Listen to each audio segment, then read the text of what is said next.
I hope you're enjoying this series, Act Without Hesitation. You have to. The violent take it by force. You got to move in. You got to work. You're not going to make everybody happy. In fact, you're not going to make a majority of the people happy. But at night, you can lay down and know that you've done the right thing and know that you will and go forward with the will of God. The will of the people is not always the will of God. He didn't choose a committee to go lead the children, and we're going to talk about that in a few days, lead the children of Israel out of Egypt. He talked to a man. He always talks to a man, a woman. He always talks to someone whom he can supply, and that's the truth, that God will give you what you need and who you need to do the job he has given you, and in that doing. I was telling you on the past Take 10 that I met a restaurateur, and if you didn't learn how I met him, go back and listen to it, because today I want to tell you about this guy. As a child, he grew up in a Hispanic community. He had an arm that had not grown as normal, and that always set him apart from other children, always brought him into a place that he was to suffer.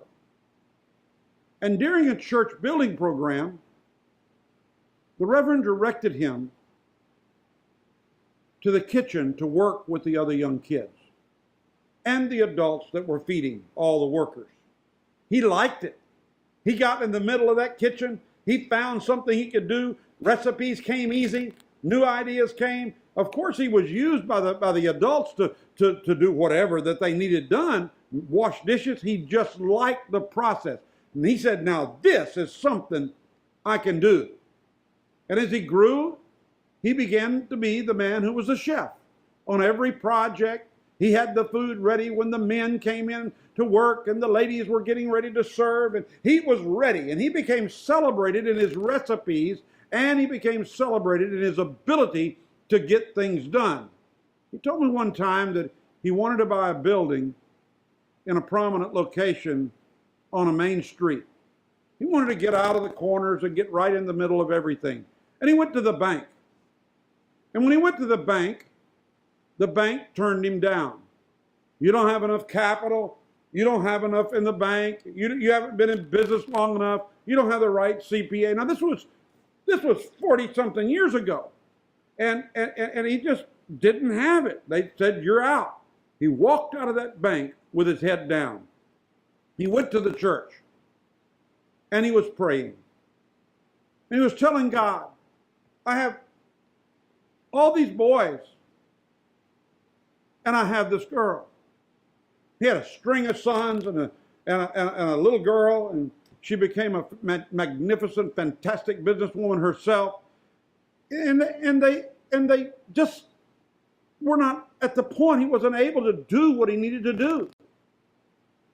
And he heard this voice from the altar that said to his heart, make me your partner. Wow. He went back, talked to the Reverend, told the Reverend, were you behind the altar? Did you say something to me when I was praying? He said, no. He said, I feel like God told me to make him my partner in my business. How do I partner with God? Now, I'm not here to argue Old Testament theology with you. I'm not here to argue the practice of tithing. I still believe that if tithing was in the Old Testament, it was a great teacher to teach us what we should be doing in the New Testament and more. The secret was that you must honor God with 10% of your income. And you always do that up. Many people put it into their works and do this and that and the other. That was not the principle of tithing. And the Reverend that day explained to him, the only way I know that you can make God your partner biblically is to bring 10% of all that you have and give it to the kingdom. He went home, thought about that, and then he began to do that. He even began to make a bowl of soup in his restaurant that anyone that was hungry could come there and eat that bowl of soup. And until this day, you can go there and you can buy a small bowl of soup and they'll keep filling it as long as you can eat it, because he always wanted to be a place that a working man could get a soup and a little chunk of chicken and make it work and have things that would work in his life. Then he came to the place where that banker just flat turned him down. He went again. That didn't work again. Then he said to God, what do I do? You're my partner. He said to him that he felt that God said to him, ideas. However you describe it, where do you think these ideas come from? If you're a Christian, Jesus said, my sheep know my voice, and another they will not hear. If you're not a Christian, this is crazy to you. But here's what he felt like he heard. That God told him, I will be your banker, and then you will become my banker. You will give, and you will serve, and you will lend and not borrow. You will lend, they will give back. You will not borrow. God gave him a plan to work towards. He took the first step. His church was trying to do something. He helped them.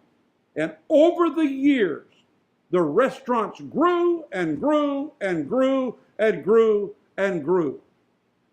They dot the landscape here in Houston. They're everywhere. You can see all the different chains of the Suns. You can go in. It's fantastic. It's fabulous for the people. Everybody loves the product that came from one man. But I can tell you that I became one of those that he lent money to with 0% interest. And I was free to come and go from his office. And he blessed me. And it all happened this way. About 6 months later, this building came available. I went down. I went almost every month to see this guy, to see how the furniture business was happening. And he told me, I'm not going to stay here. I will sell you the building. And then he told me he wanted a humongous amount of cash down, cash, not a check, nothing. He said, I'll carry the note for you, but I want cash on the table. And I want you to have enough skin in the game that you won't walk off on me. And of course, I understand that. But I didn't have cash. And I was speaking and asking the ladies to pray about this.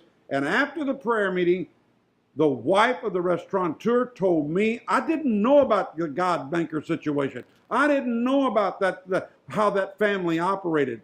I didn't know anything about what they had. I just knew that they're faithful. They came, they gave, they helped me in everything that I was doing. And because of his workload, I rarely saw him because they work on Sunday. But I know this. She said to me, why don't you go see the brother? Tell him what this man said. I went to see the brother. Without hesitation, he acted. He said, I'll see you when I get off of work today. When he got off of work today, he came. I never will forget it. He had a satchel in his hand. Just a sack, not a satchel, just a sack, like a brown paper sack. And he handed me the money, and he and I went in, and we sat down and counted it out to that other pastor, got our receipt, got our paperwork, and we were the owners of a building, and we now had a place to go and things to do. The man turning to me that owned the building said, hey, I got all these chairs in the corner over here that were brand new. And then I've got people that want to go to church with you. Would you accept 30 to 35 people that would come to church with you every Sunday in this building? And I was euphoric. You see, even for that man, God had prepared me. He had prepared the what? For him to move on with his life. Also, for the people that were praying, the greatest people I ever met came out of that church. They were faithful. They loved me. They thanked me. Till this day, they thank me for saving that location. It's a church today. You go by there today and the church is flourishing. But let me just say this very strongly. It was not without hesitation that I went to see the man. God was teaching me that when something is put in your ear, you have to act without hesitation. And when I went to see the man, this is what I said. I have an opportunity for that building we saw, and here's what it's going to take. Do you have an idea for what we can do? I can pay you back. I can pay it back. Wherever, whatever we got to do. But I need this. And the guy has given me a very short time. He said, I'll meet you after work. Now, who's waiting on you today? What act do you need to make to move forward? Is there help that's been on the way because God planned it? Is there someone that you walk past every day that you're not saying hello to? You're depressed, you're down, you're out, you're not making yourself open and ready. Hey, put on a clean shirt. Squirt some smell on. You can't smell it, but I got smell them on today. I got a little perfume on. You know why? Because I know that there's times when I have to work and be sweaty and down. There's times when I like to relax.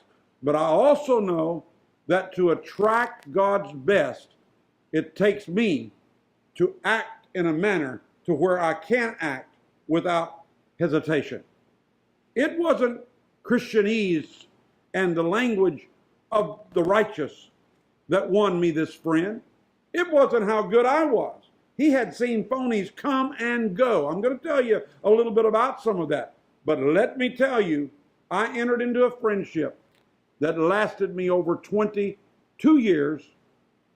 And now that he's gone on to glory, I celebrate him as one of those who was part of the who and what God had prepared long before I ever came. Yes, I was the answer to his prayers in many things. He was the answer to my prayers in other things. Oh, there were many more like him. Another old man, another person that came in my life, and some precious unity became. But the words of wisdom that he gave me many times far outweighed the financial part of it. You can get all the money in the world. Money sometimes is the easiest thing to get. Wisdom is the hardest. And I'm trying to do that for you right now on these Take 10 sessions. Don't miss a one of the act without hesitation, because you have something coming down your path or it's staring you right in the face and you just need to recognize it. God bless you. I'll see you next time on Take 10.